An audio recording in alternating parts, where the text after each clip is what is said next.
Ukraine के डिनिप्रो शहर पर रूस की आइस्कैंडर मिसाइलों से किया गया हमला एक बार फिर युद्ध की भयावहता को उजागर कर रहा है। इस हमले में कम से कम 4 नागरिक मारे गए, जबकि 40 से अधिक लोग घायल हो गए। स्थानीय अधिकारियों के अनुसार मिसाइलें शहर के एक व्यस्त इलाके में गिरी, जिससे कई इमारतें ध्वस्त हो गईं और आसपास के क्षेत्रों में अफरा तफरी मच गई। यूक्रेनी राष्ट्रपति वोलोडिमिर ज़ेलेंस्की ने इस हमले की निंदा करते हुए अंतर्राष्ट्रीय समुदाय से तत्काल सहायता की अपील की है। उन्होंने कहा, ये युद्ध का एक और क्रूर अध्याय है, लेकिन हमारी सेना और नागरिकों की हिम्मत कभी नहीं टूटेगी। रूस ने इस हमले को सैन्य लक्ष्यों पर प्रहार बताया है, लेकिन संयुक्त राष्ट्र ने इसे युद्ध अपराध की श्रेणी में रखने की मांग की है। इस घटना ने यूरोपीय संघ और नाटो को और अधिक सैन्य सहायता प्रदान करने के लिए प्रेरित किया है। डिनिप्रो, जो ड्नाइप्र नदी के किनारे स्थित एक औद्योगिक केंद्र है, पहले भी रूसी हमलों का शिकार हो चुका है। इस हमले के बाद स्थानीय अस्पतालों में आपातकाल घोषित कर दिया गया है और घायलों को निकालने के लिए बचाव दल रात भर सक्रिय रहे।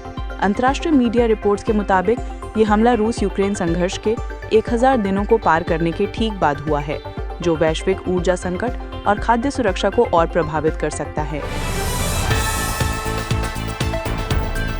महाराष्ट्र में 246 नगर परिषदों और 42 नगर पंचायतों के लिए हुए स्थानीय निकाय चुनावों की मतगणना को लेकर बड़ा बदलाव आया है। बॉम्बे हाईकोर्ट की नागपुर बेंच ने राज्य निर्वाचन आयोग को निर्देश दिया है कि मतगणना अब 3 दिसंबर के बजाय 21 दिसंबर को होगी। यह फैसला विपक्षी दलों की याचिकाओं पर सुनवाई के बाद लिया गया था, जिसमें चुनाव प्रक्रिया में अनियमितताओं और सुरक्षा चिंताओं का जिक्र था। कोर्ट ने कहा कि ये कदम पारदर्शिता सुनिश्चित करने और संभावित विवादों से बचने के लिए आवश्यक है। महाराष्ट्र में करीब 10 लाख मतदाताओं ने भाग लिया और मुख्य मुकाबला बीजेपी शिवसेना गठबंधन और महाविकास अघाड़ी के बीच देखा गया। कांग्रेस विधायक दल के नेता विजय वडेट्टीवार ने इस फैसले का स्वागत करते हुए कहा, ये दल लोकतंत्र की जीत है। निर्वाचन आयोग ने भी इस आदेश का पालन करने की पुष्टि की है। इस देरी से स्थानीय प्रशासन पर दबाव बढ़ेगा, लेकिन उम्मीद है कि इससे चुनाव परिणाम अधिक निष्पक्ष होंगे। महाराष्ट्र के मुख्यमंत्री एकनाथ शिंदे ने कहा कि उनकी सरकार चुनाव आयोग के हर फैसले का सम्मान करेगी। ये घटना राज्य की राजनीति में नई बहस छेड़ सकती है, खासकर आगामी विधानसभा चुनावों के संदर्भ में। कृत्रिम बुद्धिमत्ता यानी AI की दुनिया में चीन की कंपनी डीपसीक ने 2 नए मॉडल V3.2 और V3.2 स्पेशल जारी किए हैं, जो टूल यूज, कोडिंग और अन्य परिदृश्यों में OpenAI के GPT-5 और गूगल के Gemini 3 Pro को पीछे छोड़ रहे हैं। इन मॉडलों को विकसित करने में कंपनी ने उन्नत न्यूरल नेटवर्क का उपयोग किया है, जो जटिल समस्याओं को तेजी से हल करने में सक्षम है। डीपसीक के CEO ने कहा कि यह चीनी नवाचार की एक मिसाल है, जो वैश्विक स्तर पर अमेरिकी दिग्गजों को चुनौती देगा। रिपोर्ट्स के अनुसार V3.2 मॉडल ने कोडिंग टेस्ट में 95% सटीकता हासिल की, जबकि GPT-5 की यह दर 87% थी। अमेरिकी विशेषज्ञों ने चेतावनी दी है कि यह विकास डेटा गोपनीयता और साइबर सिक्योरिटी के लिए खतरा पैदा कर सकता है। भारत में भी स्टार्टअप्स इस तकनीक को अपनाने की दिशा में रुचि दिखा रहे हैं। संयुक्त राष्ट्र की AI समिति ने इन मॉडलों की नैतिक समीक्षा की मांग की है। यह लॉन्च वैश्विक AI रेस को और तीव्र कर देगा, जहां चीन तेजी से आगे बढ़ रहा है। भारतीय टेबल टेनिस टीम को ITTF मिश्रित टीम विश्व कप 2025 के स्टेज 1 से निराशाजनक विदाई हुई, जहां वो अपने तीनों ग्रुप मैच हार गए। चेन्नई में आयोजित इस टूर्नामेंट में भारत को पहले मैच में जापान से 0-3, दूसरे में फ्रांस से 1-3 और तीसरे में ब्राजील से 0-3 की हार झेलनी पड़ी। कप्तान मनिका बत्रा ने कहा, यह हमारी कमजोरी को उजागर करता है, लेकिन हम ओलंपिक 2028 के लिए मजबूत लौटेंगे। भारतीय कोच ने टीम की तैयारी में सुधार की जरूरत बताई, खासकर मिश्रित डबल्स में। टूर्नामेंट के फाइनल में चीन और जर्मनी के बीच मुकाबला होगा। इस हार से भारतीय टेबल टेनिस महासंघ पर दबाव बढ़ गया है, जो युवा खिलाड़ियों के विकास पर फोकस करने की योजना बना रहा है। खेल मंत्री ने टीम को प्रोत्साहन देते हुए कहा, हार से सीखना ही सफलता की कुंजी है। ये घटना भारतीय खेलों में टेबल टेनिस की बढ़ती लोकप्रियता को रेखांकित करती है, लेकिन अंतर्राष्ट्रीय स्तर पर अभी लंबा सफर बाकी है।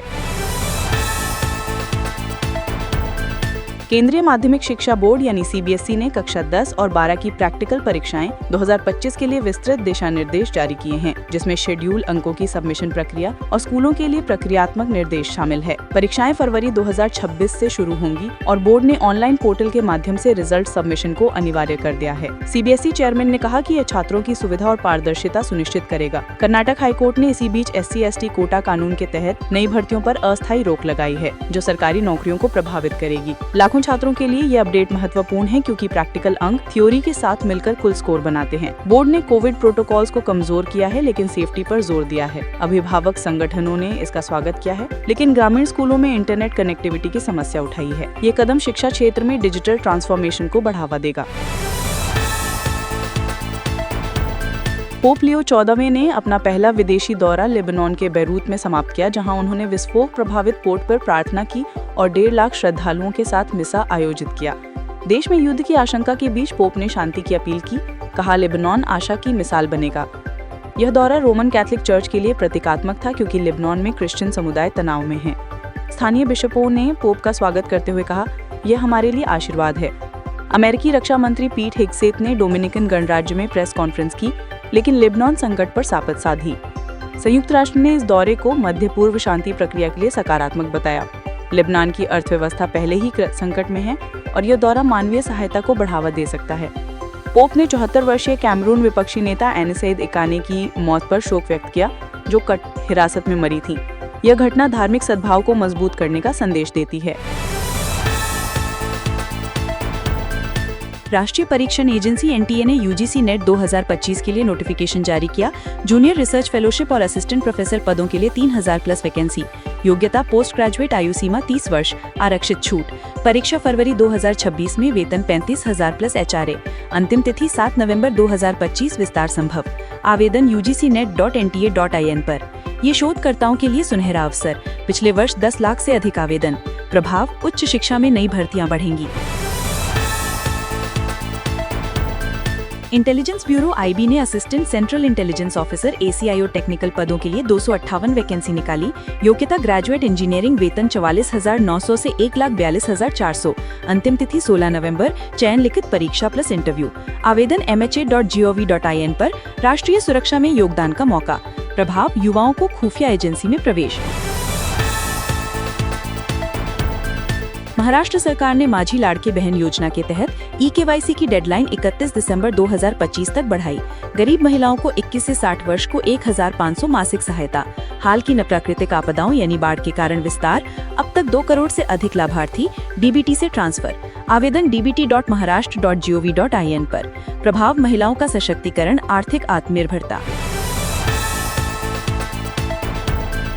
हरियाणा सरकार ने लाडो लक्ष्मी योजना के तहत 1 नवंबर 2025 यानी हरियाणा दिवस को पहली किश्त 2100 हस्तांतरित की।